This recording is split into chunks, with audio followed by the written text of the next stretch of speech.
cómo están los morenistas, que cuando uno dice algo bueno por Moreno, se vuelven algo locos. Mínimo aparte, ¿no? Mínimo. Le mando un beso enorme a mi marido. Ya estamos en comunicación con Pablo Moldován. Él es economista y director de la consultora ACP. Hola Pablo, ¿cómo estás? Ludmila Soiro y todo el equipo de Más o Menos Bien te saluda. Hola, muy buenas tardes para todos, ¿cómo están? Muy bien, ¿vos?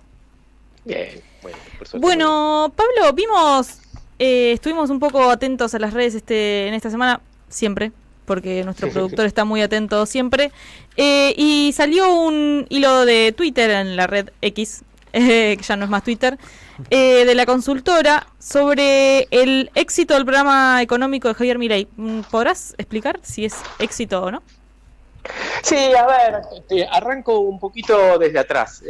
Acepto. La verdad que la caracterización que nosotros hacemos es que el programa de Milei es un programa que fundamentalmente se asienta en dos decisiones económicas, ¿no? Que es tratar de estabilizar y anclar el tipo de cambio, el precio del dólar, y por el otro lado un ajuste fiscal bien fuerte. Cuando uno mira lo que está pasando en los últimos tiempos, lo que ve es que, sobre todo hacia el mes de agosto, el programa empezaba a tener los problemas más típicos y más tradicionales que tienen este tipo de programas, que es que o bien se quedan sin dólares antes de terminar de desinflar, o bien la gente no aguanta el nivel de ajuste que plantea, claro. Y entonces el programa tiene que de alguna manera modificarse. Y a partir de eso, medio que en nuestra realidad, en nuestra cotidianeidad, apareció un algo que estaba un poco fuera de agenda, por lo menos en su magnitud, que fue el blanqueo de capitales, que de alguna manera abrió un ciclo nuevo dentro del esquema y el programa de gobierno. ¿Por qué digo esto?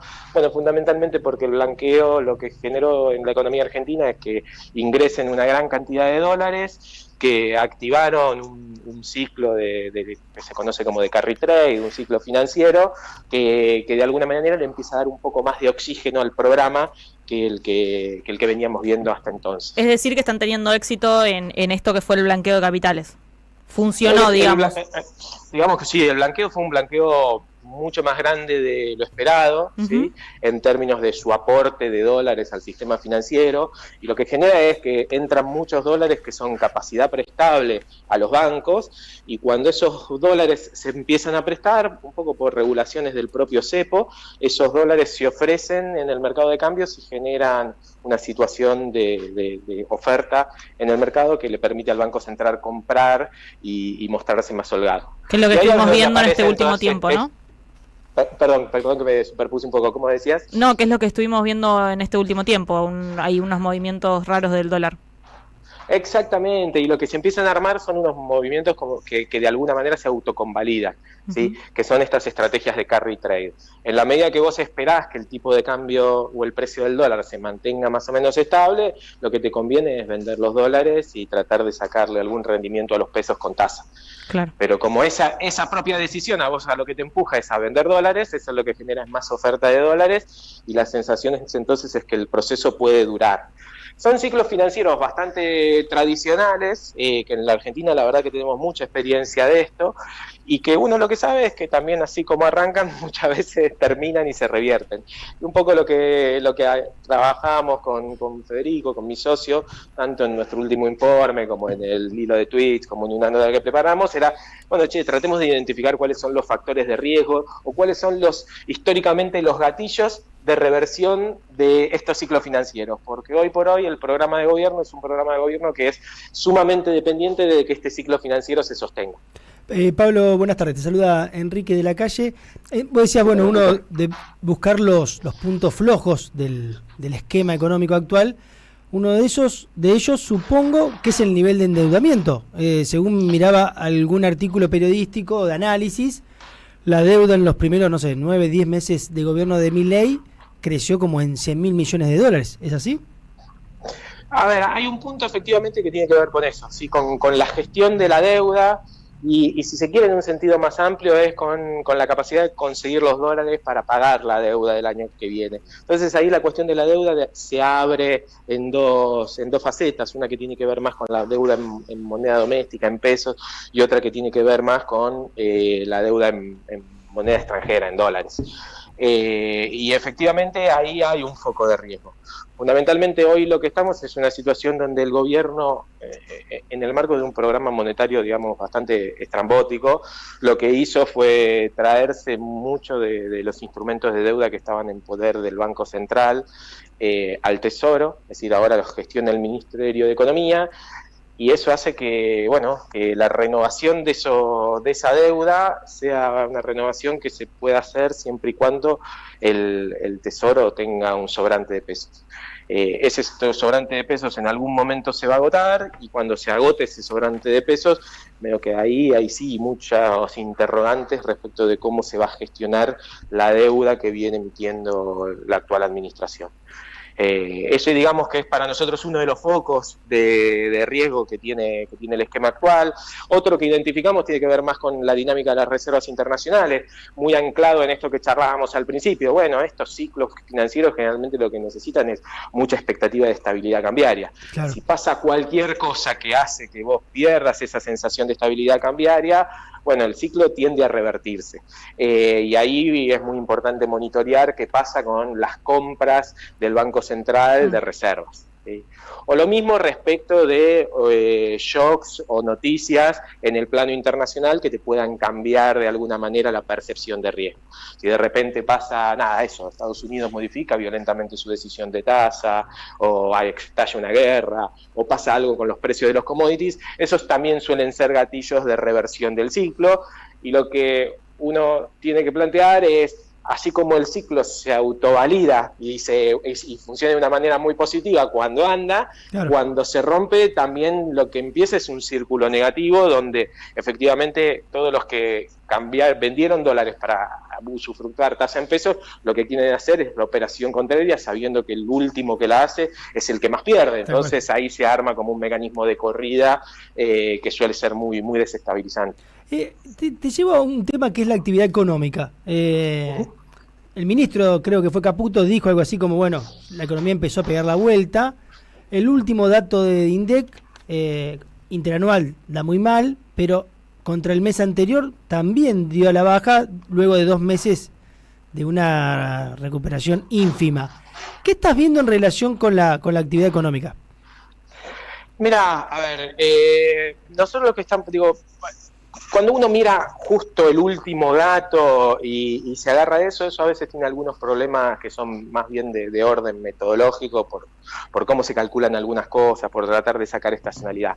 En términos de tendencia más general, nosotros lo que estamos viendo es que la economía tuvo una caída brutal en el primer trimestre, pero brutal, casi sin comparación, ¿sí? Está muy asociado a algo que nosotros llamamos como etapa de sobreajuste del gobierno. El gobierno hizo un ajuste que después en sus propios términos terminó siendo demasiado grande y que genera que genera problemas al día de hoy y de hecho entorpece la recuperación hoy.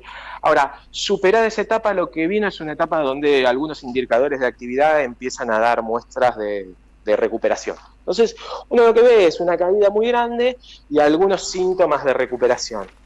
¿Qué hay detrás de esa recuperación? Bueno, detrás de esa recuperación lo que hay es fundamentalmente 2 factores. Una es una primera etapa de recuperación de los salarios de los sectores formales, ¿sí? Que con la baja de la inflación y teniendo paritarias que miraban un poco la inflación para atrás, lograron recomponer un poquito sus salarios.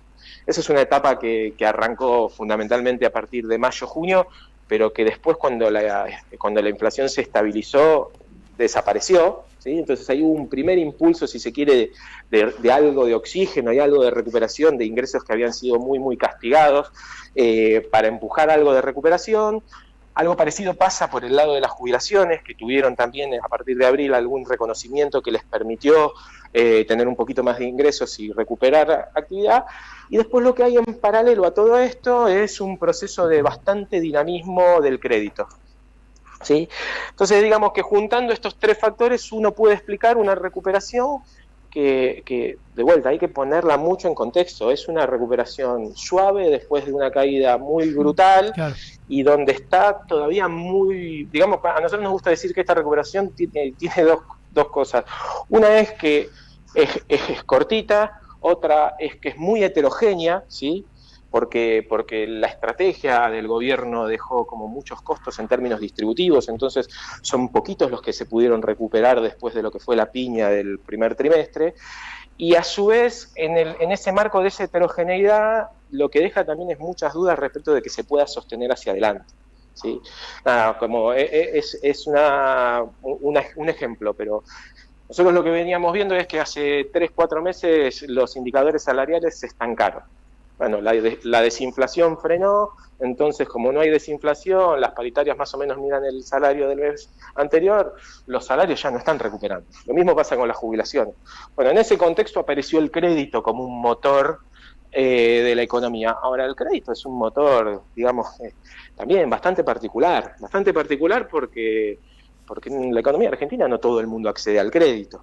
Entonces pasan estas cosas medio raras que quizá, la venta de moto, la venta de auto empieza a dar un poco bien, pero el consumo en los supermercados no repunta, ¿no? Entonces lo que se empieza a dar es eso, un proceso de recuperación muy lenta, con mucha heterogeneidad, y donde empiezan poco a poco a emerger más claramente quiénes son los grandes perdedores del programa de Milei. Pablo, buenas tardes, te saluda Rodrigo Lugones.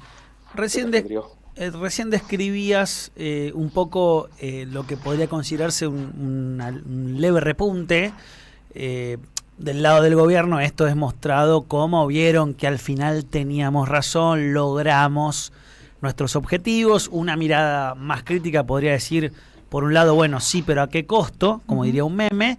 Y al mismo tiempo podría decir, la otra mirada crítica es, esto en realidad es algo extremadamente efímero que pende de un hilo. Pero voy a una tercera cuestión, que es que en estos días se conocieron, por ejemplo, que la CGT anunció que no va a ir a un paro general. Esto provocó un movimiento interno, que es que Pablo Moyano se fue de la central, no así camioneros. Y al mismo tiempo el público de esta radio es un público que está muy ideologizado y que también dice, ¿por qué no explota? ¿Por qué no estalla? Al mismo tiempo ve los movimientos de las centrales obreras tradicionales y dice, bueno, claramente de vuelta, nos venden. Pero a la vez, uno no ve un escenario de efervescencia social que desborde a las cúpulas sindicales o a los dirigentes tradicionales, y a la vez la política muy fragmentada, la de la oposición, digo. Y la pregunta económica es, ¿vos por qué crees, si es que tenés alguna hipótesis de que esto no explota, siendo que la gente de verdad tuvo una caída tan significativa en su poder adquisitivo, el salario se estancó? ¿Cuál sería una hipótesis posible para pensar que el humor social argentino todavía no se quiebra? Mira, es bien difícil la pregunta. Probablemente en algunos casos excede los límites de lo que es un especialista en economía. Me animo un poco a jugar con esto. Mira, desde el terreno propio, desde el terreno económico, yo creo que la estabilización del dólar en la economía argentina tiene implicancias gigantes, tiene implicancias económicas y tiene implicancias políticas. Tener controlado el dólar y que empiece a pasar un poco lo que empezó a pasar los últimos meses, que es la sensación de que el gobierno no solo tiene controlado el dólar, sino que a través del control del dólar empieza a tomar control del proceso inflacionario. Me parece que eso es una situación que genera mucha expectativa positiva respecto de cómo puede seguir esto. Que no es lo mismo que se vivía a principios de año. Segundo, también ahí hay un punto donde, por lo menos en términos de la dinámica que tomó la economía en estos primeros 11, 12 meses, tiene que ver con que la verdad que los costos más jodidos y más fuertes del programa fueron en los primeros meses. Y uno ve que si hubo tolerancia social en esos primeros meses y en esos primeros meses no se desató, la verdad que en un contexto donde, como te decía, hay estabilidad cambiaria, la estabilidad cambiaria lleva a la moderación de la inflación, la estabilidad cambiaria, yo creo que esto todos lo tenemos, digo, los ministros que tienen estabilidad cambiaria pasan a ser de repente seres sobrehumanos, así como cuando se les escapa la tortuga y el dólar se empieza a mover como un barrilete, pasan a ser excremento, ¿no? Pasan a ser lo peor del mundo. Pero eso empodera mucho y genera un clima de eso, de que de que vos podés estar mal, pero que hay un proceso que está en marcha. Entonces, un vamos ganando, hay, ganando. Exactamente, hay algo de eso que, obvio, como decíamos antes, ¿sobre qué está construida esa estabilidad cambiaria? Ahí, mirá, sobre un ciclo financiero. Ese ciclo financiero es sólido, y no, mirá, eso se puede revertir. Pero mientras funciona, y mientras todos creen que funciona, es efectivo. Y después hay un segundo punto que me parece que vos lo mencionabas, que tiene que ver con el vacío que hay enfrente del gobierno en términos políticos. No hay nada.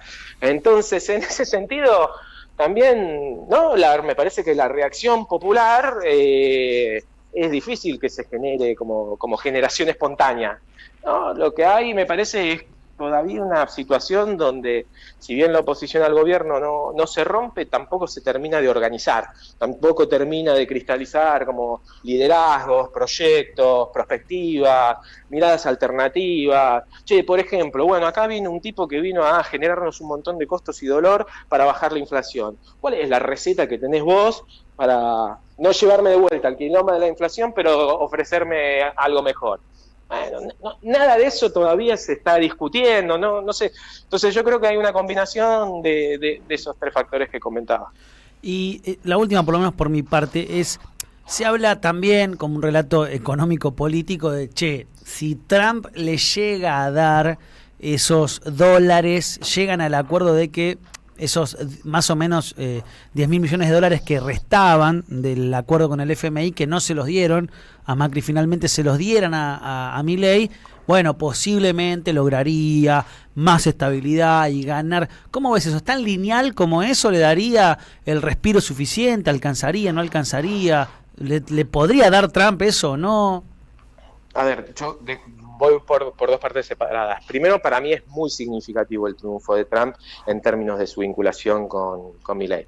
La verdad que, o sea, es fuerte. Estás hablando del presidente de la principal potencia mundial, que además en su momento ya hizo un gesto hacia la Argentina cuando consiguió un crédito de 52.000 millones de dólares para Macri, un crédito que fue inédito, sin sentido, mal ejecutado, o sea, todo más, y lo consiguieron en una semana, con lo cual lo que tenés es como la vuelta de Trump con un vínculo que uno por lo menos ve muy estrecho con Milei, tanto a través de, no sé, de personajes como Elon Musk, que bueno, ves como hablando mano a mano de los dos lados, o con la invitación allá a Estados Unidos, con lo cual eso tiende a generar la sensación de que sí, de que el gobierno ahora lo que tiene es ahí como ayuda.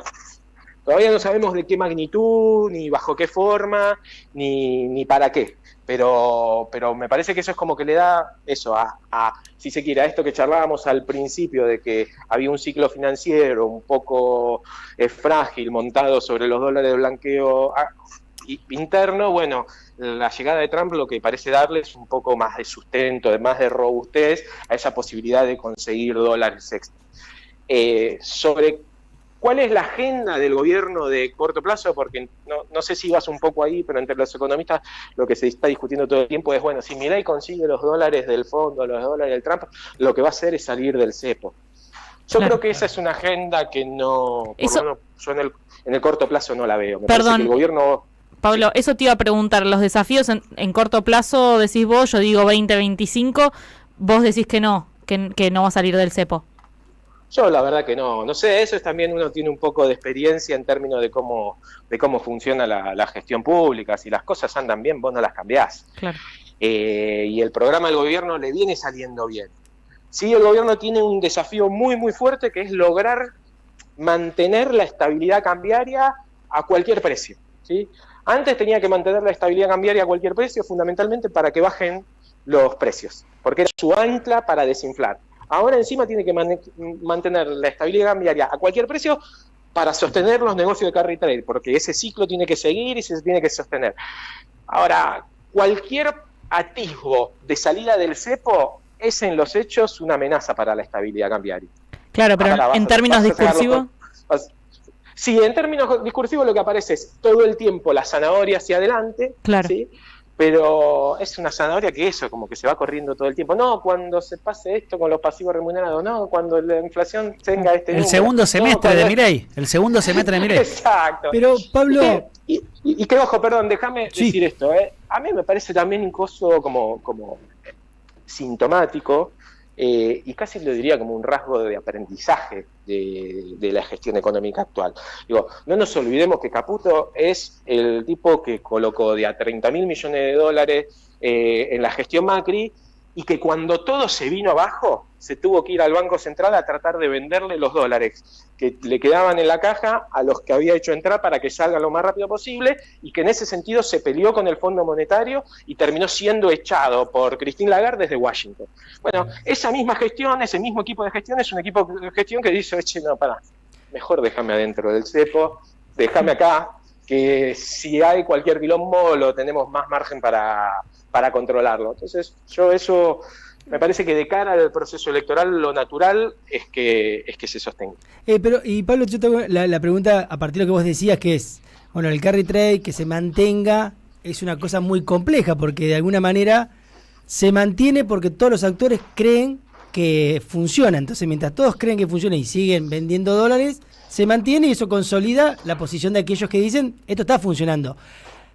Pero la salida del cepo en ese sentido no puede ser problemática para esa expectativa, que los actores económicos digan, bueno, acá hay un problema, es evidente que si están estirando esto es porque esto tarde o temprano va a explotar, salgamos más rápido antes de que finalmente esto pase. ¿No puede ser problemático en ese sentido? Coincido. Y te diría, ¿hasta cuándo sostengo yo el carry trade? Y mirá, no sé, primero para mí hay un primer examen chiquito ahora en diciembre para ver cómo se acomodan algunas cosas, pero después de eso, al gobierno lo que le puede pasar es que si le va muy bien en las elecciones, todo el mundo espere que saque el cepo después de las elecciones. Claro. Y si le va muy mal en las elecciones, todo el mundo espere que no pueda sostener la política cambiaria. Entonces, lo que se te arma es un escenario donde pase lo que pase, vas a tener ruido y quilombo cambiario. Y ese es, de alguna manera, un gatillo para desarmar las estrategias de carry trade que te trae el problema hacia adelante. En ese momento todos empiezan a tratar de salir, todos empiezan a tratar de comprar dólares, y la corrida de alguna manera se pone en marcha. Bueno, ese es un poco el desafío que tiene el gobierno de cara a 2025, gestionar eso. ¿Cómo lo va a gestionar? Y bueno, uno empieza a ver algunas piezas del esquema económico que ellos tratan de poner en la cancha para tratar de bajar esos riesgos. Bueno, eso está todavía abierto. Pablo, te agradecemos mucho tu paso por Más o Menos Bien. Nos quedaríamos charlando un rato largo. Me parece que estamos los tres así como que no tenemos una pregunta atrás de la otra. Pero será en otra oportunidad. Te agradecemos mucho. Un abrazo. Cuando quieran. Un gustazo y muchas gracias. Escuchamos a Pablo Moldován. Él es economista y director de la consultora ACP, charlando un poquito sobre economía, poniéndonos al tanto. Nos reservamos nosotros. Nosotros nos enganchamos, nos enchufamos enseguidita. Y diciendo algo que me parece lo que remarcaría de las muchas cosas interesantes que dijo. ¿El título? Esto de, él le preguntaba a Rodri, ¿por qué no explota? ¿Por qué la gente está tan calmada? Sí. ¿Por qué el humor social? Y él decía, por el dólar. Que es una respuesta tan elemental en algún punto, que es, somos Argentina, donde el dólar es lo que nos determina si hay caos o no. Hay que recordar la frase que, ya que lo citamos hoy, Moreno dice de Néstor Kirchner, que él le decía a sus ministros, no jodan con el dólar. En economía hagan lo que quieran. No jodan con el dólar, que el dólar no se mueva. ¿Por qué? Porque es el mensaje que le das a la economía, a la sociedad de, esto está bien. Estoy manejando las cosas. Esto está bien. Y sumo una cosa más que tiene que ver, me parece, que en términos discursivos también lo ganan, que es el tema de la inflación. Que bueno, que va a estar bastante acompañada de la otra. Mientras claro, el dólar no se mueve. No se mueve ni una cosa ni la otra, entonces... Y bueno, Argentina también tiene el discurso de la inflación. No lo digo en términos de que es algo, solamente es una sensación y no pasa. Digo, sí, claramente todos la padecemos, pero bueno... claramente tiene sus costos la situación, lo que generan en términos económicos para que esa inflación no se levante. Y los nuestros, y la nuestra, digamos, Cristina, que suele hablar mucho sobre economía bimonetaria, y le da mucha centralidad al dólar, a que Argentina piensa con dos monedas, lo cual es una realidad, cuando gobernamos, en algunas etapas, empezamos a hacer algún tipo de política que desestabilizan eso que vemos, que Sí, es, sí, total. la centralidad que tiene el dólar, no lo toques tanto, porque si lo tocas tanto, es obvio que todos los actores económicos van a decir, acá está haciendo ruido algo, está pasando, ¿por qué lo tocan todo el tiempo? Sí, total. Quédense, que nos quedamos hasta que pierda Racing hasta las 18 horas, más o menos bien.